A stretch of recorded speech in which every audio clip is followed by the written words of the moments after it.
This is the Jensen JTA-460 3-speed stereo turntable system with Mp3 encoding capabilities for dubbing your vinyl to digital Mp3 files. This is a 3-speed turntable, so not only will you be able to play your 33 1/3 LPs and 45s, but also your 78 RPM records, although you'd be best served swapping out the LP and 45 stylus for one which is suited for 78's, a 3mm stylus.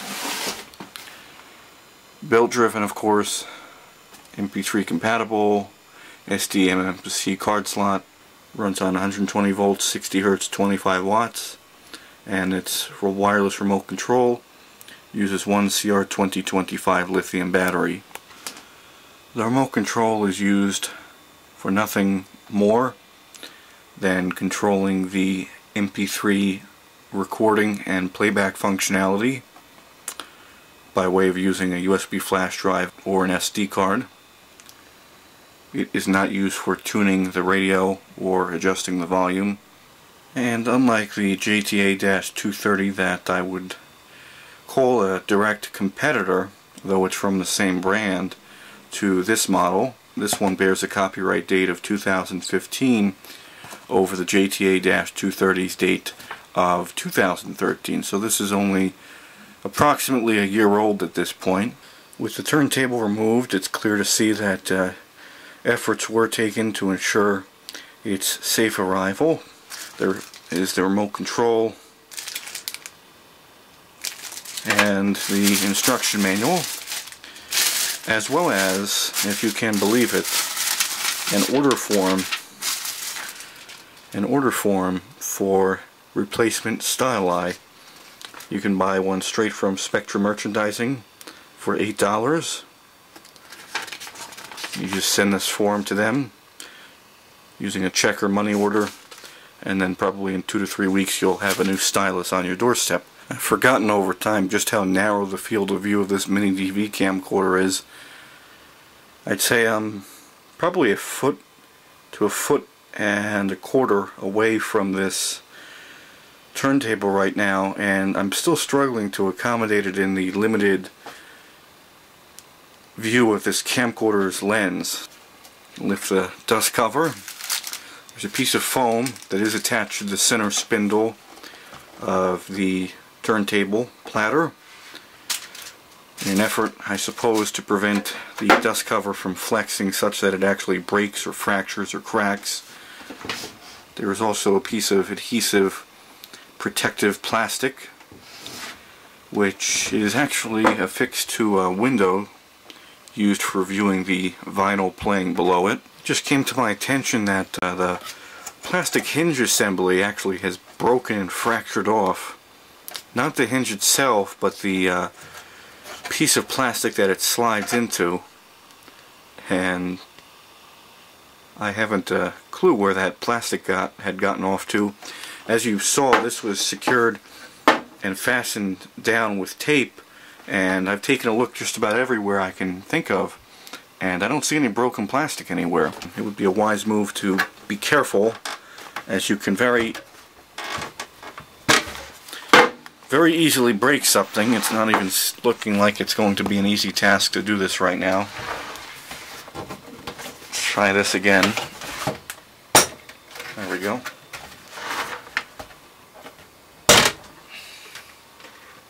I could certainly see these plastic tabs breaking off with great ease if care and attention is not paid to them. There's an 1/8" headphone jack, stereo, USB 2.0 port, an SD high capacity card slot, volume and tuning knobs, although the volume control has a pleasant degree of resistance, which gives one the illusion of using a better piece of audio equipment. It's unlike some of the very cheap audio components circulating online that you just breathe on it and it turns all the way. There's no resistance at all. And this one feels fairly robust and sturdy, but this one is significantly loose and it feels warped, like it's about to break off in my hand. if I'm not careful with it, and it is pushed down firmly. It's not a matter of coming off. It's different from the volume control. So either they used two different knobs, yeah, they probably did. This is a potentiometer, it stops, and this feels like a rotary control. In case you needed any more indication of when this turntable is powered on, for whatever reason, there is a power LED light, and infrared receiver for the remote control, which again is used for nothing more than recording and playing back MP3s, maybe even WAV files. There are two buttons for skipping backwards and forwards, a button used for engaging the recording capabilities, as well as a bass boost button, which, suffice it to say, will be near permanently engaged to compensate for the deficiencies inherent with such small speakers, which are full range. They're not, it's not a separate tweeter and full range or anything like that. It's just a full range driver and that's it. It's a pleasant change from very cheap integrated tuners on audio equipment that give you no ability to disengage FM stereo if you're listening to a very noisy or weak reception full of hiss and multipath interference. Function switch for alternating between the tuner, the USB and SD card slot playback and or recording, phono, and the off position. There's a mention here of holding the stop USB SD button for 3 seconds. I suppose that disregarding that message wouldn't end well. Probably wouldn't, the button wouldn't respond. Do get a needle guard. This is a ceramic cartridge with the strangest looking needle, or stylus as it's properly referred to, on a turntable I've ever seen. And I'm unsure of just how well this camcorder will be able to focus on this. It may not even be able to. Yeah, this is going to take some effort. The stylus looks to be plastic, not metal, which it should be. It's already problematic that the cantilever is plastic, it isn't metal, but the stylus itself also looks transparent, and metal styli are certainly not transparent in nature at all. So they must be using a plastic stylus complete with a plastic cantilever. So this is a very cheap stylus cartridge that's used, and if I'm not mistaken, you can buy a replacement stylus with not only a metal cantilever but also a metal stylus. But that is enough to be considered a flaw in my book, to come out of the box with a cheap stylus like this. So we'll see how well that actually performs, but I'm not waiting with bated breath.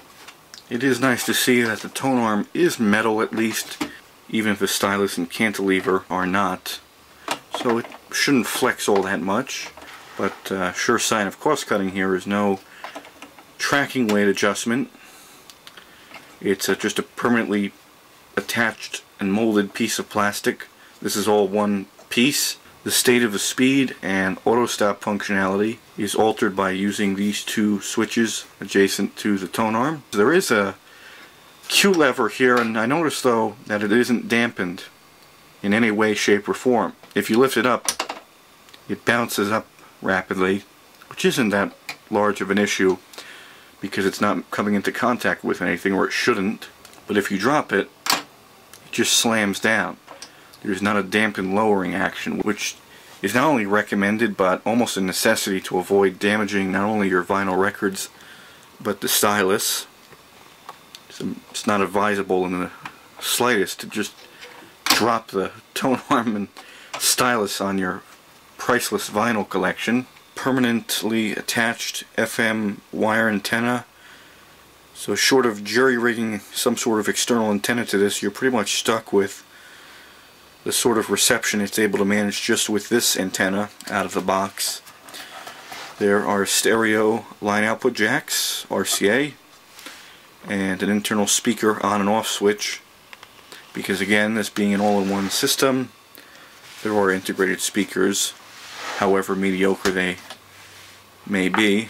This will definitely go down in the book as one of the cheapest 45 RPM adapters I've ever encountered. And now to power it up, put it on tuner, and it's receiving a radio station.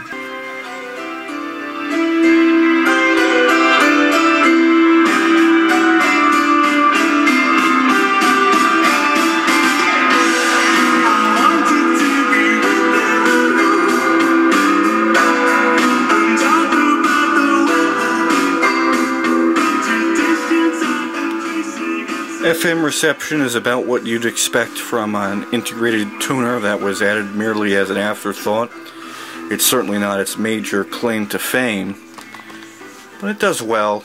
It's not the best, as you probably expect, but it is capable of FM stereo, and again, you can switch it over to FM mono if desired.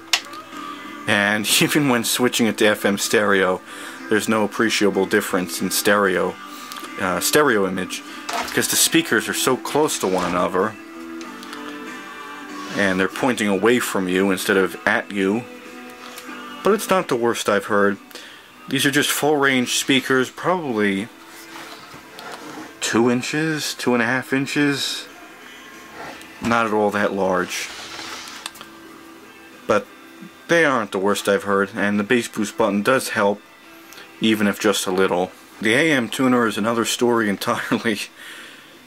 I'm tuned to a radio station, or a frequency where a radio station should be calling home, 1250 kilohertz, and there's nothing there. You can hear the faint splatter and bleed over from the station, and if I tune it to 1255 or approximately, we receive the station with a greater degree of clarity. Not much effort was put into calibrating the AM tuner in relation to what's actually displayed, so even though this would lead one to believe that you're off-tuned to 1255 kilohertz, in the United States 5 kilohertz increments for AM stations aren't used, 10 kilohertz, but this would beg to differ, at least basing upon what the screen tells us, because tuning it to what should be the correct frequency going off of the display, we just barely hear it. The AM tuner's agility and success with tuning in difficult to listen to radio stations surprised me, to say the least. This station is very difficult to tune in and receive a decent signal, and this turntable is probably just using a small loopstick antenna. And it does help to relocate the position of the turntable to null out interference and aim the antenna for the best positioning. You know you need life insurance, and should probably already have it. Audio levels for both AM and FM are more than acceptable for most scenarios. However, when playing vinyl records, the level of volume is reduced severely. After venturing elsewhere, I've returned, this time with vinyl records in tow. The following selection was decided upon to showcase the capabilities of this turntable, or lack thereof. Oh, lovely. Looks like it's having trouble making up which frequency it's on. These are all fairly well-known songs, and the reason for that is because after playing with this briefly, using another record, I noticed it was playing at a speed faster than what it should be. While the deviation is slight, it is enough for many to notice and pick up on that when listening to well-known songs. And also, for the grand finale, a Time Series 2000 demonstration record. The Time label produced records of the utmost quality and really took full advantage of what the stereo audio format has to offer. Okay, we'll take the 45 RPM adapter, and I will pick a 45 here. Code Blues Face to Face, and we will choose the stereo version. Change this to phono, and we'll go ahead and play our first record, and you'll notice something that's that can only be summed up and described in one word, and that word is anomalous. You hear that strange buzzing momentarily?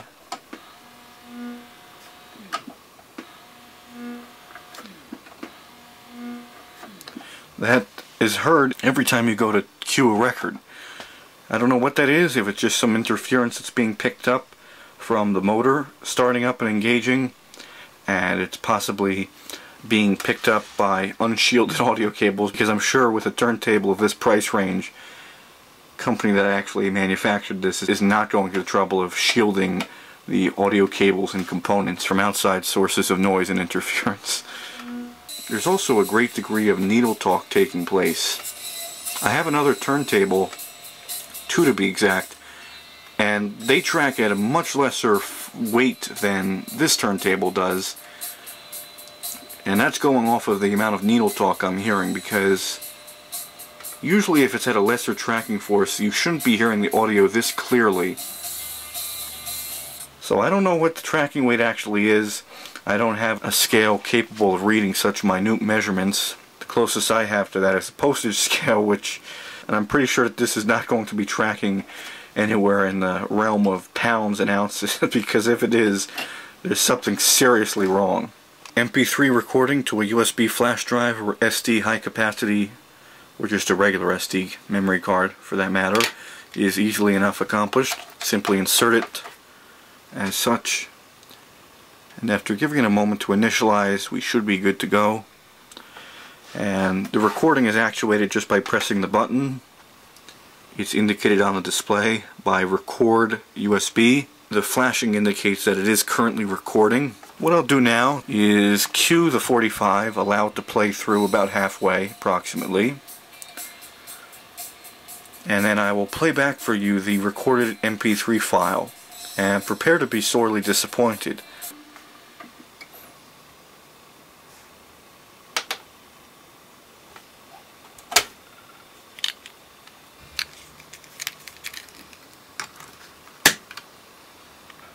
The Jensen turntable creates a folder titled Record, followed by laiden, and then the MP3 files themselves are located in that folder. And you'll notice a major problem for anyone looking to transfer their vinyl collection to digital with great ease. When using this turntable, everything looks at first to be okay. 44.1 kilohertz sampling rate, 2-channel stereo audio, MPEG-3. Would have been better if they gave you an option to record lossless wave files, but I digress.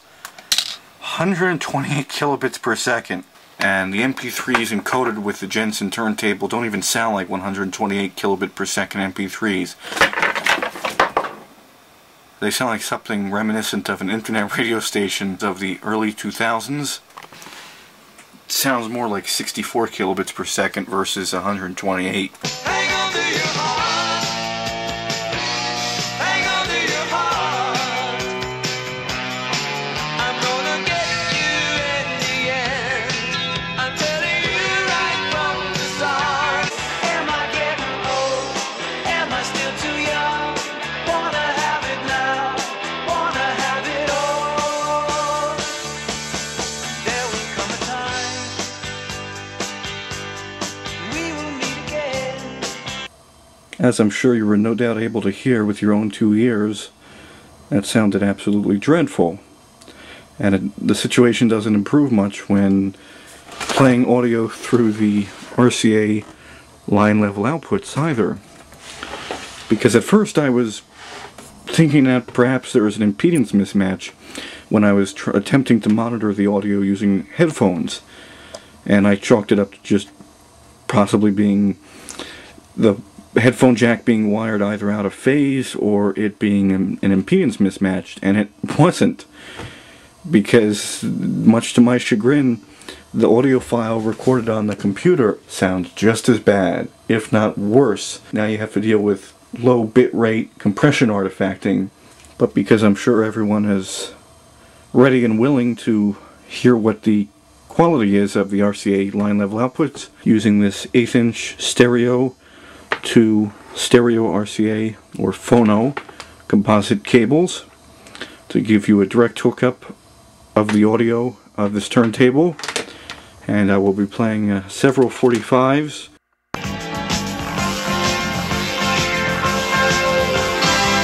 You need direction, yeah, you need a name when you stand at the crossroads. We high, we look the while you get to recognize the signs. There you have it, captured live on video.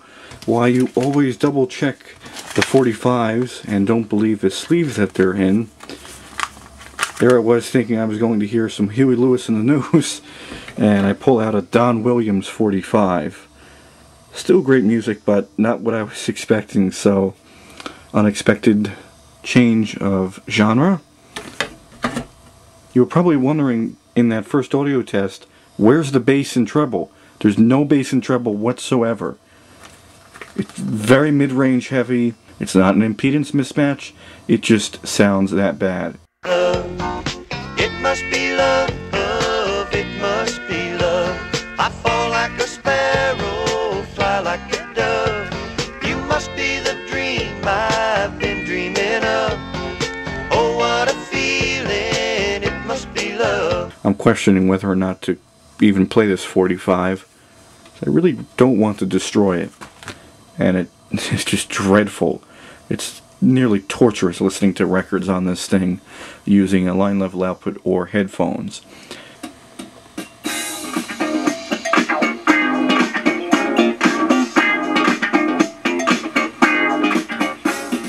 The mention of disabling auto stop when playing 45 RPM records isn't without merit.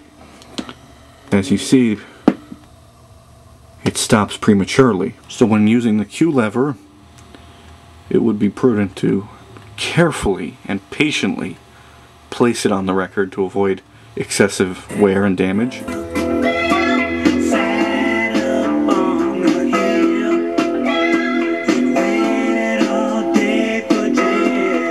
I'm definitely hearing wow and flutter on that track, very prominent when there are long vocals or sections of instrumentation that carries a consistent note.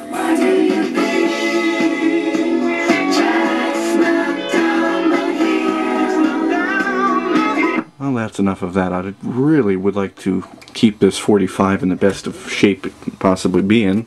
And like several other all-in-one audio systems, complete with a turntable and AM and FM tuner and USB recording functionality, the recording abilities are not extended to the AM and FM tuner.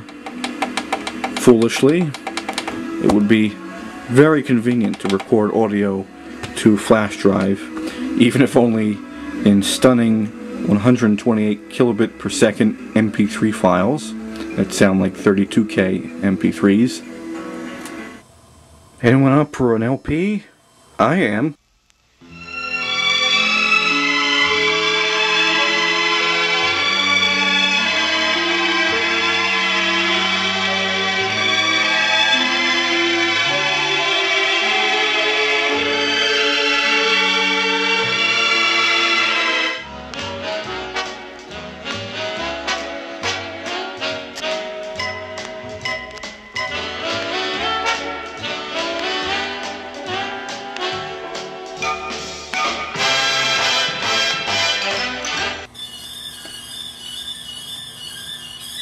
Who needs speakers when you can just listen to the audio through the stylus?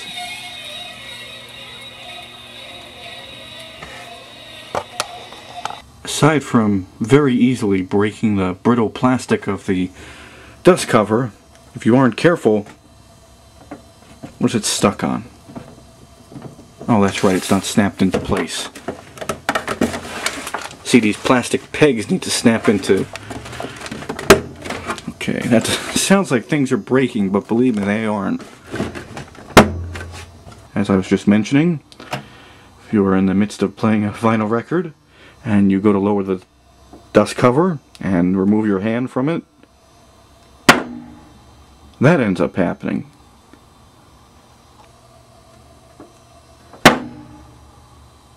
As fate would have it, the AM tuner is exceptional. Not only is it sensitive, it's also wideband.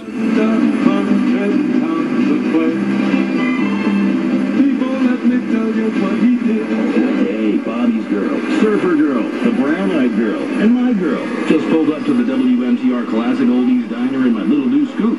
Next time they ought to try sedan. But the feature that most people are going to be purchasing this for, the turntable is severely lackluster. So if you're just buying this to use as an all-in-one system, well, it's plenty capable. It isn't going to give you exceptional audio quality, but it isn't that bad. And the bass boost functionality does assist with that. But if you want to use headphones or connect this to an external amplifier and stereo system, and or record to MP3 files using the built-in capabilities for that, you'll have to judge for yourself whether or not to pick up this turntable. There really isn't much that could be asked of it for a turntable below $40, but, well, it could have been improved upon, and the mystery plastic stylus certainly isn't helping matters at all. So that'll be my review of the Jensen JTA-460 turntable.